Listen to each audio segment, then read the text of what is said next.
Di desa terpencil yang dikelilingi hutan lebat dan pegunungan yang jauh dari hiruk-pikuk kota, berdirilah sebuah rumah tua yang megah, namun terkesan angker. Rumah itu adalah warisan keluarga Pak Anton, keluarga yang sudah menetap di desa tersebut selama berabad-abad. Bangunan itu tampak kokoh dengan arsitektur bergaya kolonial yang menjulang tinggi, dikelilingi oleh halaman luas yang kini dipenuhi rumput liar dan tanaman merambat yang tampak seperti tak pernah terurus. Namun meski dari luar terlihat megah, ada sesuatu yang membuat rumah itu dihindari oleh semua penduduk desa. Warga desa seringkali berbisik tentang rumah tersebut. Saat mereka melewatinya, menatap dengan tatapan takut dan gelisah, mereka mengatakan bahwa rumah itu terkutuk. Kutukan yang telah menghinggapi keluarga Anton. Sebelumnya ia dikenal kaya raya, namun juga dikenal penuh dengan pertikaian kebencian dan dendam yang mendarah daging di antara anggotanya. Ada sesuatu yang lebih dari sekedar permusuhan keluarga. Biasanya rumah itu menyimpan cerita kelam, tragedi, dan darah yang bertumpah karena amarah dan keserakahan.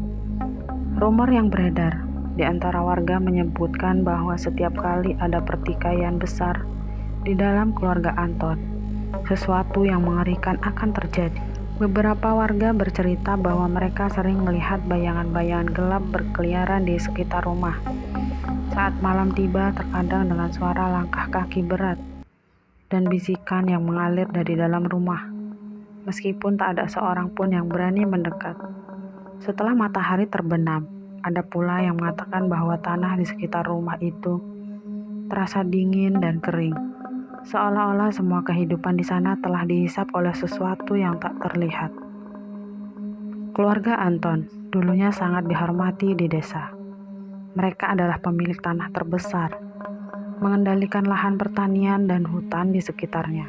Tapi kekuasaan mereka juga mendatangkan perselisihan di antara keluarga itu sendiri. Pertikaian di dalam keluarga Anton seakan menjadi sesuatu yang diwariskan dari generasi ke generasi. Setiap kali kepala keluarga yang baru mengambil alih kekuasaan, selalu ada persaingan, kebencian, dan pengkhianatan yang muncul di antara saudara sepupu, bahkan orang tua dan anak. Penduduk desa mengetahui sejarah kelam ini. Mereka mengingat bagaimana pertikaian keluarga Anton seringkali berakhir dengan kematian yang misterius. Setiap kali seorang anggota keluarga meninggal secara tragis, rumor tentang kutukan semakin kuat. Namun meski dipenuhi dengan cerita-cerita horor, tidak ada yang benar asal-usul kutukan tersebut. Beberapa warga tua di desa mengatakan bahwa kutukan itu dimulai dari seorang leluhur keluarga Anton yang dulu membunuh saudaranya sendiri, mendapatkan warisan rumah dan harta yang besar. Sejak saat itu, kutukan tersebut turun-temurun menghantui setiap generasi keluarga Anton. Kini rumah megah itu hanya dihuni oleh anggota keluarga Anton yang tersisa. Abbas, Kuncoro, dan keluarga mereka meski masih terhormat dan terpandang, suasana di dalam rumah tersebut dipenuhi ketegangan. Pertikaian tentang siapa yang berhak mewarisi rumah besar itu terus berlangsung dengan setiap anggota keluarga saling curiga dan menaruh kebencian satu sama lain. Tanpa mereka sadari, semakin lama mereka bertikai, semakin kuat pula kutukan yang membayangi mereka, menunggu saat yang tepat untuk kembali menelan korban. Warga desa yang tinggal di sekitar rumah tua itu tahu satu hal, tak ada yang baik yang akan terjadi selama keluarga Anton masih saling bermusuhan. Dan mereka hanya bisa berharap ketika kutukan itu kembali menuntut darah, tidak ada orang lain yang ikut terseret dalam kehancuran keluarga tersebut. Abbas dan Kuncoro adalah dua saudara kandung yang sejak kecil selalu bersaing dalam segala hal. Meski saudara mereka seperti air dan minyak selalu berseberangan. Abbas sang kakak adalah sosok yang ambisius dan tegas. Ia menganggap dirinya pantas menjadi penerus keluarga Anton. Sementara Kuncoro, adiknya, lebih tenang, namun penuh perhitungan. Meski terlihat pendiam, Kuncoro sebenarnya licik dan selalu menunggu waktu yang tepat untuk menjatuhkan kakaknya. Pertikaian mereka mencapai puncaknya ketika ayah mereka meninggal dunia, meninggalkan rumah besar dan harta warisan yang sangat berlimpah. Disinilah masalah utama muncul. Abbas merasa bahwa sebagai anak sulung, ia berhak penuh atas rumah besar dan tanah keluarga. Namun Kunchoro tidak mau kalah. Ia yakin bahwa ia pun berhak atas sebagian besar warisan tersebut dan tidak akan membiarkan Abbas mengambil semuanya. Suatu malam, keluarga besar Anton berkumpul di ruang tamu. Lampu gantung besar yang bergantung di tengah-tengah ruangan memancarkan cahaya redup, menciptakan bayangan gelap di sudut-sudut dinding yang tua dan retak. Angin malam yang dingin berhembus melalui jendela-jendela yang sedikit terbuka, membuat gorden berayun pelan, seperti ada sesuatu yang tak terlihat menyelinap masuk. Ada ketegangan di udara, seolah-olah seluruh rumah itu menyimpan dendam dan rahasia yang menunggu waktu untuk terungkap. Abbas berdiri di tengah ruangan, tangannya menggenggam erat dokumen warisan yang baru saja ia baca keras-keras. Wajahnya merah, matanya berkilat, penuh amarah. Di sisi lain Kunchoro duduk dengan tenang. Dia tersenyum kecil, seolah-olah menganggap kemarahan Abbas sebagai sesuatu yang remeh. Ini sudah jelas Kunchoro, ayah meninggalkan rumah ini untukku. Kau hanya berhak atas bagian kecil, tanah di pinggiran. Kau tahu itu dan kau tetap berani menuntut lebih. Kunchoro masih dengan senyuman sinis menatap Abbas dengan tatapan dingin. Suaranya rendah namun tajam, membuat suasana semakin mencekam. Jangan sombong, kau pikir hanya karena kau lebih tua kau berhak mengambil semuanya. Aku juga anak ayah, aku punya hak yang sama.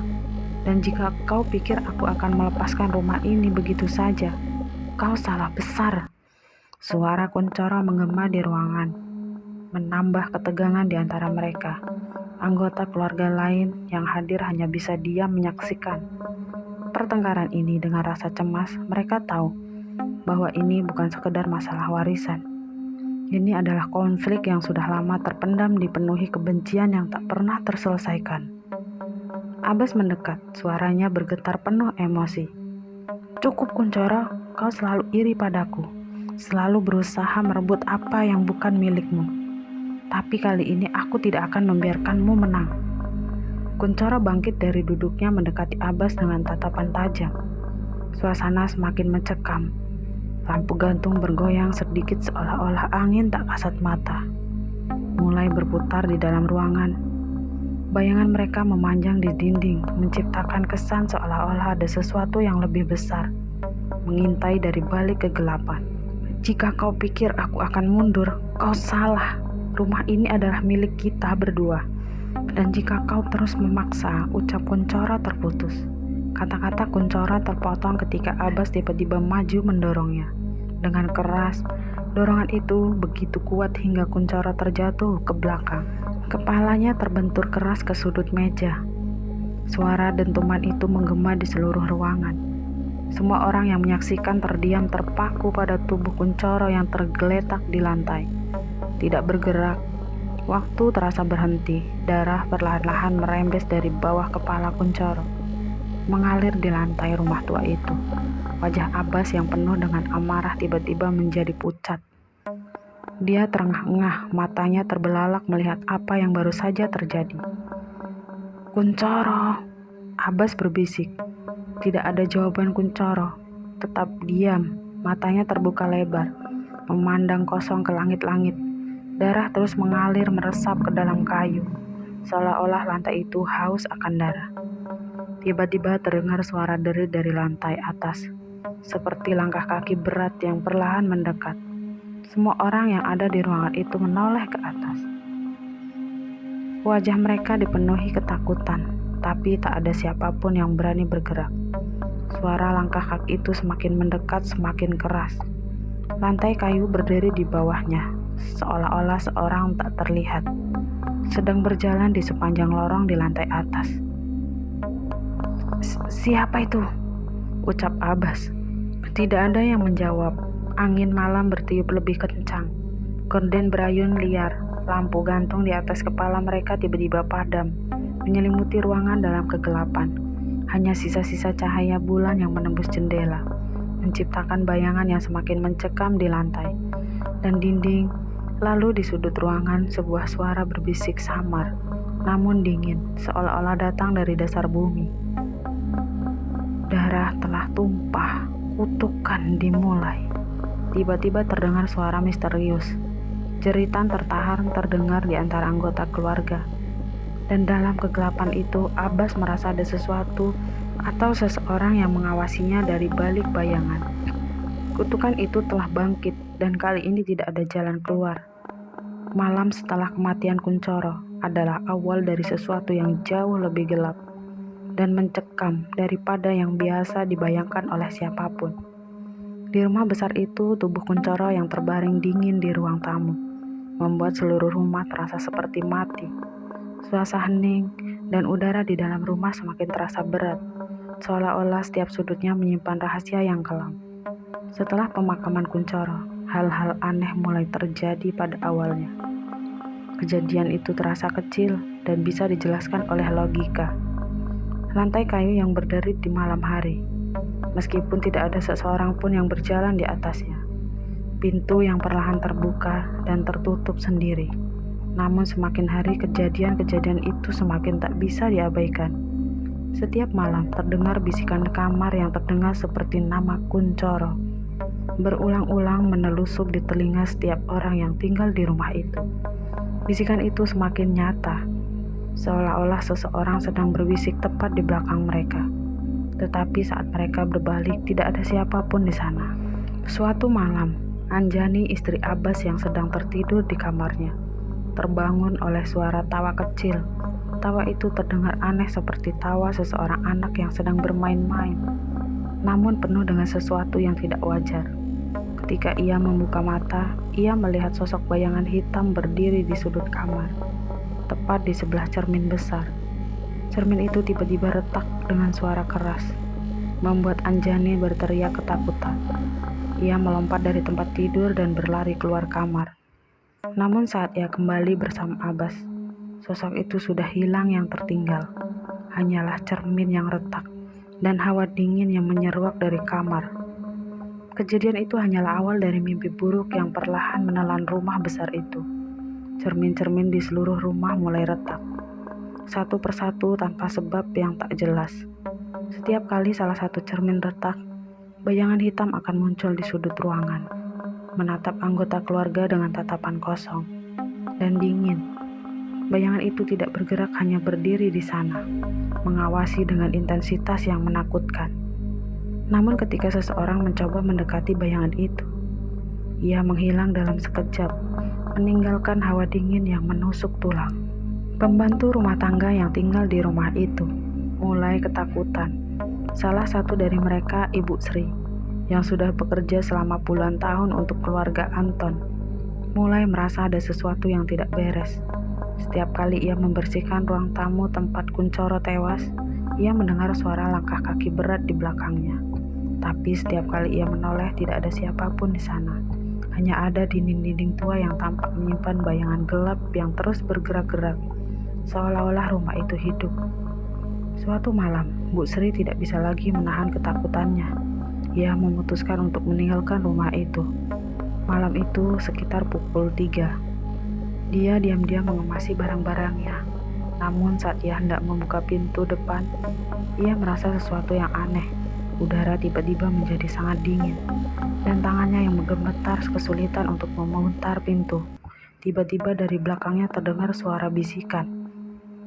"Jangan pergi, darah telah memanggilmu." Ibu Sri terdiam. Tubuhnya kaku, perlahan ia menoleh ke belakang. Di koridor panjang menuju ruang tamu, ia melihat sosok Kunchoro berdiri, tubuhnya penuh darah dan wajah pucat. Ibu Sri berteriak, namun suaranya tercekat di tenggorokan. Sosok Kunchoro mulai melangkah perlahan ke arah setiap langkahnya, membuat lantai kayu berderit, dan bayangan-bayangan gelap di sekitarnya tampak bergerak mengikuti setiap gerakannya. Dengan panik, Ibu Sri berlari keluar dari rumah, membanting pintu di belakangnya. Ia berlari menuju halaman. Napasnya tersengal-sengal. Tapi begitu ia mencapai halaman depan, Kakinya tersandung dan dia jatuh tersungkur ke tanah. Ia mencoba bangkit namun tubuhnya tidak mau bergerak. Saat ia menoleh ke arah rumah, ia melihat sosok Kuncoro berdiri di pintu, tersenyum dingin sebelum perlahan menghilang dalam kegelapan. Esok paginya tubuh Bu Sri ditemukan oleh tetangga. Ia tergeletak di halaman rumah dengan matanya terbuka lebar, seolah-olah ingin berteriak namun tidak ada suara yang keluar di sekeliling. Sesuatu yang aneh, genangan darah yang tidak diketahui asalnya. Setelah kematian Ibu Sri, kejadian aneh semakin menjadi-jadi. Abbas mulai merasa bahwa ia tidak sendirian di rumah itu.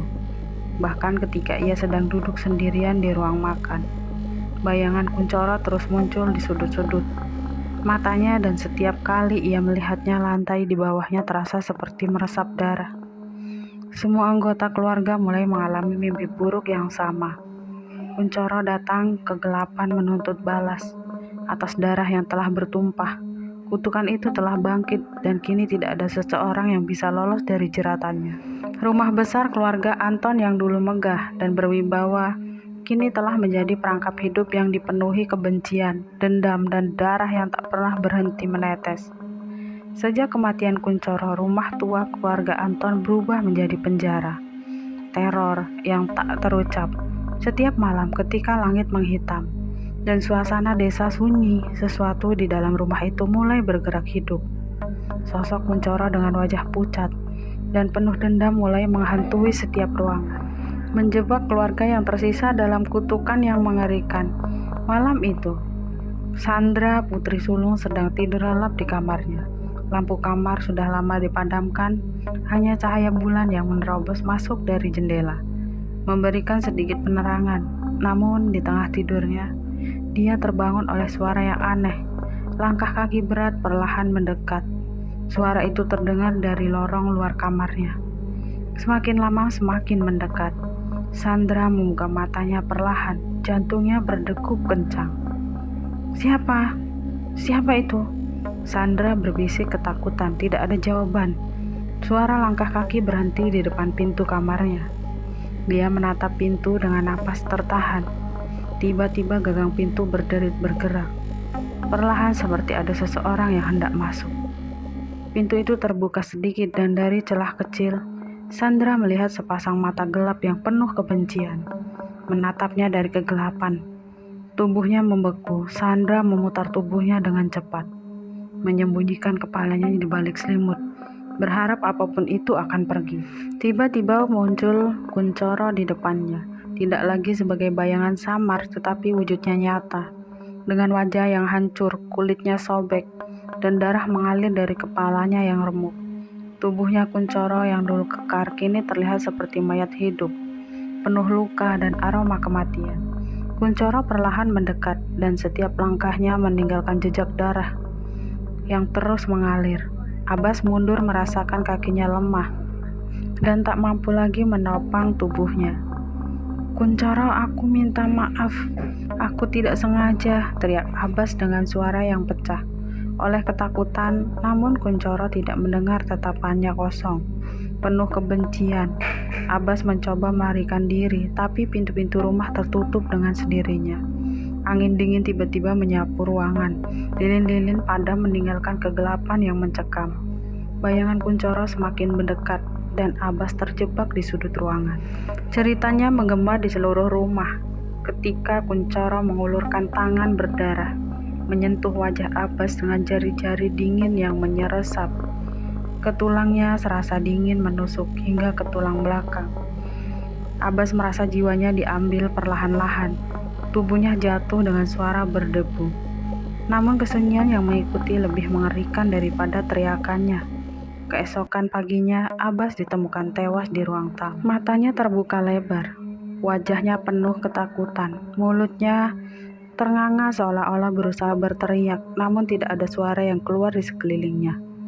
Tubuhnya genangan darah membentuk pola yang aneh dan menyeramkan di lantai kayu. Setelah kematian Abbas, Anjani dan Sandra tidak berani lagi tinggal di rumah itu. Mereka segera meninggalkan semua harta benda dan rumah besar yang dulu mereka perebutkan. Tidak ada yang ingin kembali atau mengklaim warisan kini menjadi kutukan. Desa itu kembali sunyi, namun bisikan-bisikan mengenai rumah keluarga Anton semakin meluas. Penduduk desa melaporkan bahwa mereka sering mendengar cerita dari dalam rumah pada malam hari, dan langkah kaki yang berat seolah-olah seorang berjalan di lorong-lorong gelap rumah itu. Beberapa orang mengatakan mereka melihat sosok pria berdiri di jendela menatap keluar. Dengan tatapan hampa, sosok itu dikaitkan sebagai Kuncoro yang masih menghantui rumah tempat ia terbunuh. Tidak ada yang berani mendekat, bahkan hewan-hewan pun enggan melintasi halaman rumah itu. Angin yang berhembus melewati rumah selalu membawa aura dingin yang tak wajar di malam hari. Bayangan di dalam rumah seakan bergerak, dan cermin-cermin yang tersisa di sana seringkali retak sendiri. Kutukan keluarga Anton tetap ada yang menunggu korban berikutnya. Rumah besar itu tetap berdiri gelap dan hampa, tetapi tidak benar-benar kosong. Mereka yang berani masuk jarang sekali keluar. Dengan selamat, kutukan darah yang dimulai dari pertikaian dua saudara terus hidup membawa petaka bagi siapapun yang berani melewati ambang pintu rumah terkutuk itu.